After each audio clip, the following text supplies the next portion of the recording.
60 Minutes did a special last night on what's going on with college basketball, how the game has changed, how and name, image, and likeness is affecting it, etc. And they got the opinion of one Sir Charles Barkley, who was never short on opinion. Here's Sir Charles on this. It's a travesty and a disgrace. I'm so mad now how we can mess up something that's so beautiful. How do we mess it up? We can't pay all these players. In the next 3 to 5 years, we're going to have 25 schools that's going to dominate the sports because they can afford players. And these schools who can't afford or won't pay players are going to be irrelevant.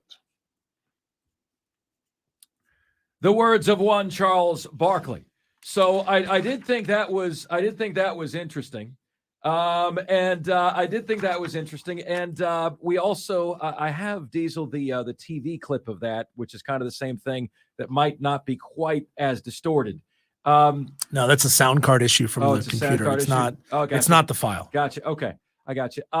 So you hear Charles Barkley says it's a travesty. It's a disgrace.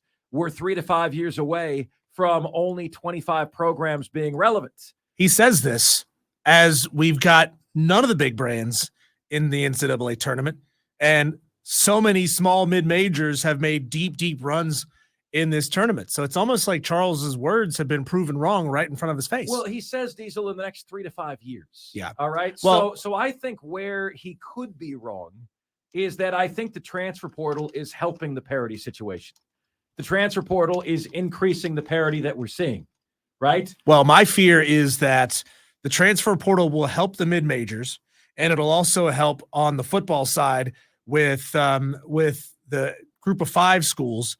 And you'll see more and more of these upsets to the point that the power brands will say, well, we don't want the potential to be upset by these teams anymore, so we're just going to stop playing them, which you and I both know, in the words of Cam Smith, you're supposed to drop your nuts and go out there and play the game and win the damn game, right? You should be so good.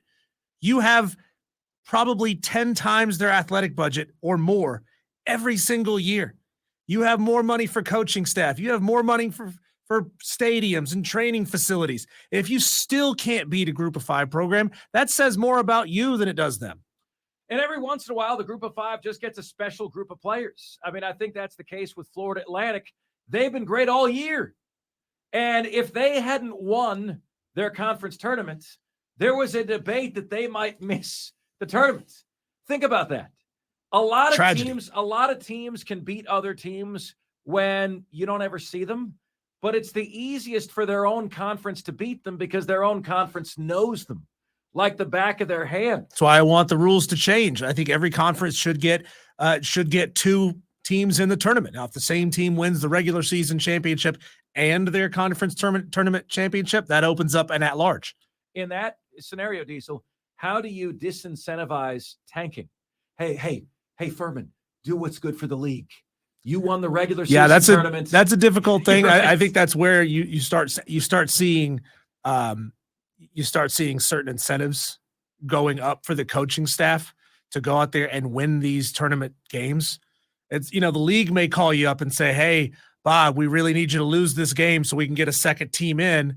However, the university is saying, hey, Bob, if you win this game, there's a fat $500,000 in it for you, something like that. That's going to be the only way. And these coaches already have incentive packages in place. Everything that they achieve, they get money for. You win your regular season, here's a bonus. You go out and you win your conference tournament, here's a bonus. You graduate this many players, here's a bonus. You do this many radio and television hits, here's a bonus. So these guys are already getting bonus for this anyway. You just change the structure and you change the dollar figure to disincentivize them from losing to get an extra team in the NCAA tournament.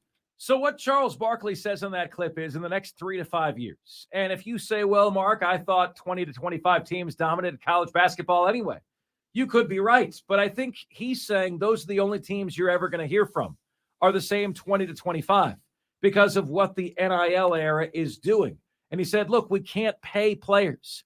No one can afford to be able to pay players and run a team and run a ship. And so you're going to be having 90% of the sports either unable or unwilling to make the payment schedule to be able to be competitive. So the new president of the NCAA, Charlie Baker, was asked about this. In this clip, you will hear Greg Gumbel and Clark Kellogg talking to Charlie Baker about what to do about this mess. And then at the tail end of it, you have Charles Barkley chiming in yet again. Baker, who officially assumed his position. Baker, who officially assumed his position earlier this month. Clark and I spoke with him earlier, asked about his number one priority moving forward.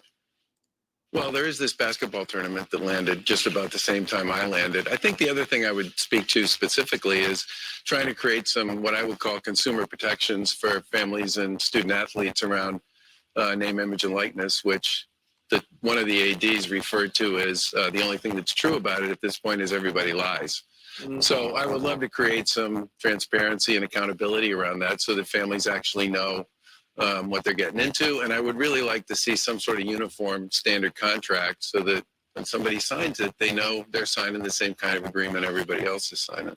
And in that, along those lines, how do you anticipate that being done and accomplished going forward? Well, there's a couple opportunities there. One is obviously we're going to talk some with the folks in Washington about this, and there's a fair amount of appetite to try to deal with this. They've been hearing from a lot of the same people I've been hearing from. But I think it's incumbent on the NCAA to also develop a program that we believe we could implement if the feds can't actually put something together on their own. The only problem with it is if the feds do it, all 50 states comply. If we do it, we have to perhaps nudge some states and their collegiate programs into participating because they may have state laws that don't require that they play. Chuck, you're shaking your head. Did he say we're going to ask the politicians to help us? See, that pisses me off already. Our politicians are awful people. As I talked to Clark earlier, because I asked him about y'all conversation, I would actually go to people who actually care about basketball, not looking at it just themselves. I would put a committee together. I would love for Clark to be on the committee, get some coaches, get some players, and let's try to work this thing out. We can't ask these politicians nothing. Those people are awful people. Democrats and Republicans, they're all crooks. Man, I've never wanted a sports figure to run for politics more than I want Charles Barkley to run for politics. Because he's the guy who says, man, all politicians are terrible. They're useless. They don't get anything done. Everybody on both sides sucks. They don't know what they're talking about most of the time. I love Charles Barkley. The moral of the story is, folks, that, I love Charles. He's not always right. He has a book it's called I May Be Wrong, But I Doubt It. He's not always right, but I think for the most part, he's right here. And you're hearing from the president of the NCAA saying, look, we can come out with policies on our own. The problem is then the individual states' laws take precedence. And when the individual states' laws take precedence, then what you have is a scenario where all the best recruits can go to the same state because the laws are better there. They can make more money there. So he's saying if the feds do this, then everybody's got to listen.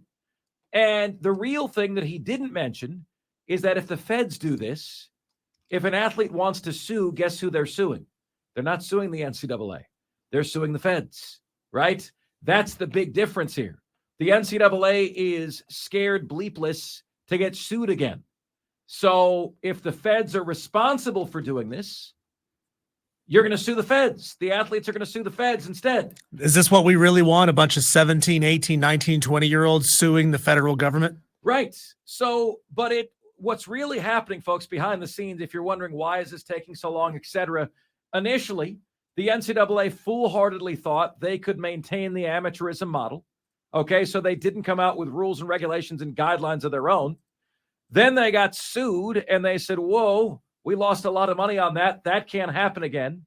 So you have the feds and the NCAA passing the buck and the responsibility back between entities. The NCAA doesn't want to step in it. The federal government doesn't want to step in it. And you have no one really willing to take accountability because no one really wants to get sued.